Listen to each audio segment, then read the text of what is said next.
Hi friends, இன்றைக்கி evening வந்து grocery வாங்கிறதுக்காக நான் கடைக்கு போயிருந்தேன். வாங்கிட்டு வர்ற வழியில் இந்த ஷாப் பார்த்தேன். இந்த ஷாப் பார்த்தீங்கன்னா வந்து ஆவடியில் வந்து ஈபிக்கு வந்து ஆப்போசிட்டில் வந்து இந்த ஷாப் வந்து இருக்குது.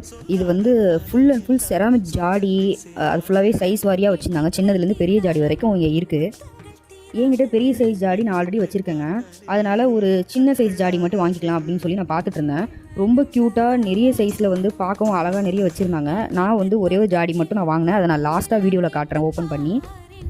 இந்த மாதிரி கலர் ஜாடிலாம் நம்ம வந்து கிச்சனில் கவுண்டர் டாப்பில் வைக்கும்போது கிச்சனுக்குள்ளே என்ட்ரு ஆகும்போது அது பார்க்கவே நல்லாயிருக்கு. இதுவே ஒரு வந்து கிச்சன் டெக்கோர் மாதிரி ஆகிடுது. அதனால நான் வந்து ஜாடி நான் வச்சுருக்கேன் 2 ஜாடி. அது போக செராமிக்கில் வந்து ஸ்பூன் வந்து ஹோல்ட் பண்ணுற மாதிரியான ஒரு இதுவும் வச்சுருக்கேன். கூட மாதிரி இருக்கும் அது பார்க்கறதுக்கு செராமிக்கில், அதுவும் வச்சுருக்கேன். இப்போ நான் வந்து இந்த ஷாப்பில் வந்துட்டு சின்ன சைஸ் ஜாடி நான் வாங்கியிருக்கேன். இது பார்த்திங்கன்னா டீ கப்பு. இது 50 ருபீஸ் தான் சொன்னாங்க. ஒர்த்துன்னு தான் சொல்லலாம். பார்க்க வந்து டெக்கர் பீஸ் மாதிரி ஆகிடுது. நல்லாயிருக்கு. இப்போ நான் வந்து வாங்கின ஜாடியை காட்டுறேன். நான் வந்து சின்ன சைஸ் ஜாடி தான் வாங்கியிருந்தேன், ரொம்ப சின்னது. இதோட ப்ரைஸ் பார்த்திங்கன்னா நான் 70 ருபீஸ்க்கு நான் வாங்கியிருந்தேன். நல்லா இருந்தது குவாலிட்டி, அது பார்க்கவும் நல்லா இருந்தது. ஓகே ஃப்ரெண்ட்ஸ், இதுதான் நான் வாங்கினது. இது மாதிரி மோர் வீடியோஸ்க்கு கண்டிப்பாக மறக்காமல் என்னுடைய சேனலை நீங்கள் சப்ஸ்கிரைப் பண்ணிக்கோங்க. ஓகே ஃப்ரெண்ட்ஸ், பாய்.